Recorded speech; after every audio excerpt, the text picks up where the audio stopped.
thank you so much for that. And to touch on that point too of why people use, I'm just curious as well with the ongoing pandemic, and a lot of us, especially over the course of last year, were quarantined alone, and had time to think in our thoughts. And um, I'm just curious as well, like, did the impact of loneliness on like Black, gay, and bisexual men come up in the research? Is it something that the community should be mindful of? Absolutely, loneliness came up, and mind you, we our study was actually cut short due to COVID, so we are sort of picking back up now at this point, but we literally had to shut down, and so I can only imagine what the pandemic and what quarantine and social distancing or physical distancing has done as it relates to this particular crises. And I think it's not just the it's the loneliness aspect. It is the all of the social determinants that we talk about all the time, right? Folks talked about using hooking up with someone to use meth in order to have a place to lay their head at night, right? Folks talked about using meth because they decided to ride the train at night and it kept them up because they didn't have anywhere to go sleep. So they rode the train all night long because they didn't have anywhere to sleep. And so, or they were sleeping somewhere that was not safe. So they used meth so that at least they knew that they were up, awake, and somewhat in their mind they could focus on what harm might come to them if they fell asleep. And so I think that it's not just the loneliness and the isolation, but it's also all of the other things that I think we have yet to even realize that are going to come about or that are coming about as a result of this pandemic, right? The losses that happen within community. There's so much. I think that there's a perfect storm that is brewing for a further meth crisis in our communities. Yeah, definitely. Wow. I think as well too, one of the challenges I think in the pandemic as well is how do we now reach the community to do harm reduction? Because for some of those reasons, it doesn't necessarily look like what it's some of the messaging that's around meth use, right? It's party and play. But with the pandemic, what are some of the ways that you all are thinking about harm reduction principles moving forward? Yet another great question. So I think there are a few things that we're thinking about, right? We're first of all we're thinking about how we connect to current resources and service providers to ensure that there's cultural humility in the way that they approach their work and that they're also approaching it from a harm reduction perspective. So we're working to sort of build a network. Another thing, again, there's so much I could say and want to say. But one thing I think that's really important is that this work started in academia, right? This started as part of my research at Loyola University Chicago, but as a community-based participatory research project that is now owned by community. So there's a community-based organization, Project Vita, that actually has received funding for the next iteration of the work, which is really to focus on developing and strengthening networks of care and support that includes service providers, but also includes social outlets and activities that don't involve the bars and the clubs, right? I think that's, for whatever reason, that's still an issue within our community. I think it's interesting that I think and hope maybe like the virtual spaces that have come about as a result of COVID and isolation and quarantine and all of that will continue to exist and continue to engage folks. But I think those physical spaces, gatherings, that kind of thing. There's not a lot of it outside of the bars and clubs, and there's not a lot of it that is focused on who we are and sort of strengthening our self and our networks and that kind of thing. So the work there is really focused on it's called Link Up Chicago. It's housed at Project Vita. The folks who are involved in the research, the community researchers as we've called them, are still manning that. Right, it's still in the hands of community, but really focused on strengthening networks, strengthening relationships with providers, educating providers who are serving us, or those who have either not historically served us, who don't serve us from a harm reduction perspective. The thing we heard about treatment facilities was that, so they're not necessarily designed to speak to meth use, first of all, and folks like admitted outright that sometimes they would go into a treatment facility largely because it was a place to stay and not be on the cold streets of Chicago for a couple nights until they got put out for their next drop, because they dropped dirty the next time, right? And so, like, thinking about, like, how do we intervene there, right? How do we help to establish more facilities and resources that are culturally appropriate and respectful, but also that employ harm reduction principles and philosophies in the work. And that's a challenge. It has been a challenge, but we have lots of great partners here in Chicago who are willing to get dirty with us and do the work.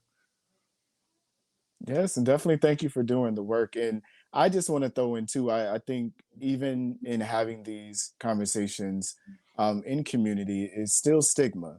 It's still so much that comes up that kind of prevents or makes people think twice maybe about accessing care such as treatment facility or asking for help once they realize that they may have, an addiction. So I'm really curious. I know we have to wrap up, but if folks need support, if they're interested in, managing or reducing, their meth use, what should they do? What are some resources that you can give?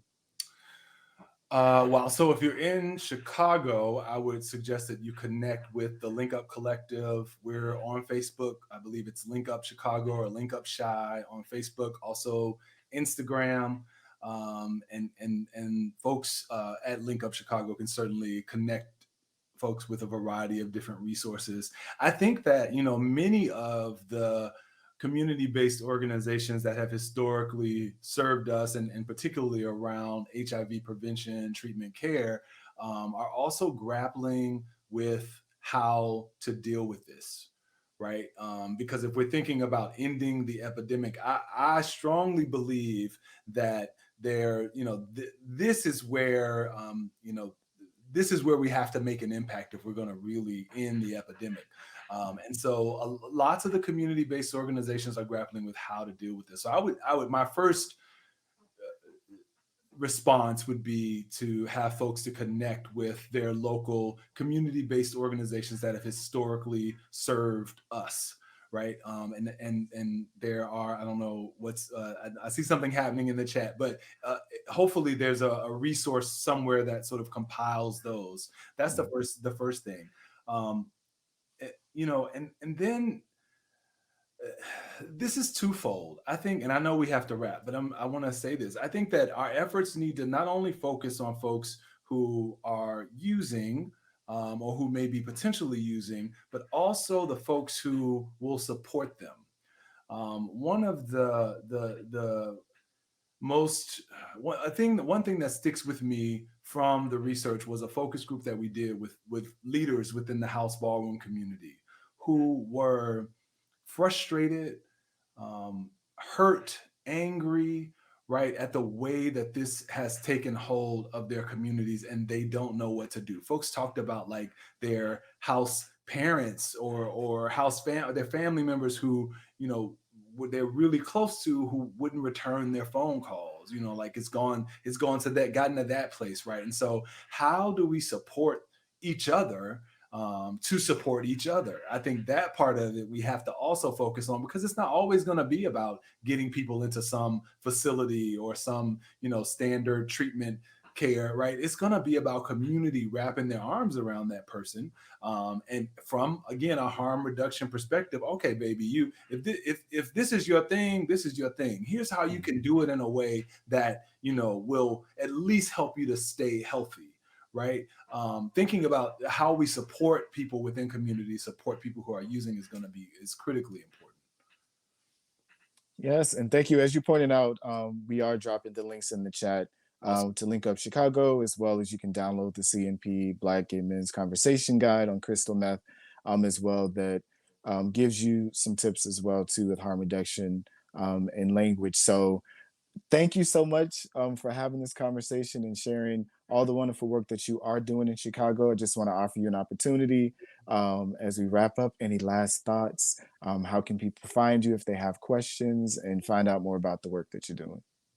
Yeah. So first of all, thank you for having me here. Thank you to the Counter Narrative Project for Counter Narrative has been talking about crystal meth for some time, and one of the few forces in our community that has been talking about crystal meth for some time. So I want to first of all say thank you, CNP, for the work that you have done and continue to do.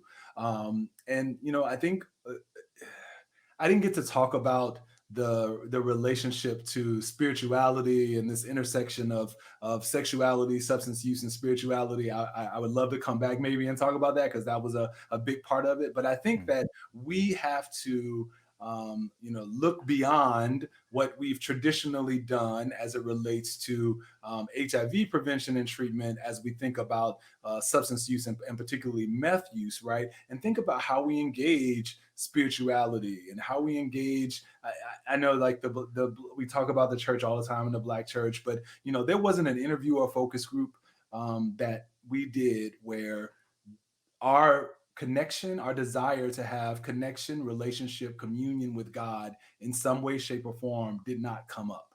And so I Mhm. think we have to think about that, and we have to think about how you know, there are many of us in our community who are hurting and who are broken, Mhm. and we have to think about how we heal ourselves and our brothers. So But that's we have some time to explore that if you definitely want to explore that, because I think as well an out of box harm reduction standpoint is involving the faith community as well in crystal meth. So we have a few moments if you want to explore that.